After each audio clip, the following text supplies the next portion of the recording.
চায় তার সত্য শৃঙ্খল বল কে করিবে পারবে কে করিবে পারবে। আজ ২৬ মার্চ মহান স্বাধীনতা ও জাতীয় দিবস। দিবসটি পালনের লক্ষ্যে আমার সরকারি কলেজ কর্তৃক আয়োজিত আজকের এই অনুষ্ঠানে উপস্থিত সম্মানিত সভাপতি, শ্রদ্ধাভাজন প্রধান অতিথি, বিশেষ অতিথি, সামনে উপবিষ্ট শিক্ষক কর্মকর্তা কর্মচারী এবং এই কলেজের অক্সিজেন তুল্য শিক্ষার্থী ভাই বোনেরা, সত্যি আমার সালাম, আসসালামু আলাইকুম ওয়া রাহমাতুল্লাহ। একই সাথে জানাচ্ছি স্বাধীনতার অন্তিম শুভেচ্ছা। আমি স্বাধীন সার্বভৌম গণপ্রজাতন্ত্রী বাংলাদেশের দাবি কথা বলছি, মুক্তভাবে কথা বলছি। কিন্তু আপনারা নিশ্চয়ই জানেন এই মুক্তভাবে কথা বলার জন্য আমাদের এক দীর্ঘ ইতিহাস রয়েছে।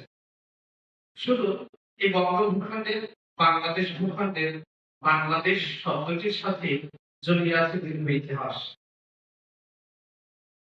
আজ আমাদের দেশের নাম গণপ্রজাতন্ত্রী বাংলাদেশ।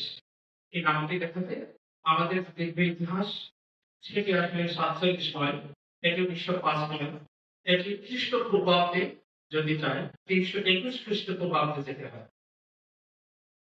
গণপ্রজাতন্ত্রী বাংলাদেশ শব্দটি আমরা পেয়েছি ১৯৭১ সালের ১৬ ডিসেম্বর, ১৯৭২ সালের ১৬ ডিসেম্বর, যেটি সংবিধান কার্যকর হয়েছে। সংবিধান প্রথম অনুচ্ছেদে রয়েছে বাংলাদেশ একটি একক স্বাধীন সার্বভৌম প্রজাতন্ত্র, যা গণপ্রজাতন্ত্রী বাংলাদেশ নামে পরিচিত। শিক্ষার্থীদের উদ্দেশ্যে বলছি, তোমরা চাই তার সত্য শৃঙ্খল বল কে করিবে পারবে কে করিবে পারবে। আজ ২৬ মার্চ মহান স্বাধীনতা ও জাতীয় দিবস। দিবসটি পালনের লক্ষ্যে আমার সরকারি কলেজ কর্তৃক আয়োজিত আজকের এই অনুষ্ঠানে উপস্থিত সম্মানিত সভাপতি, শ্রদ্ধাভাজন প্রধান অতিথি, বিশেষ অতিথি,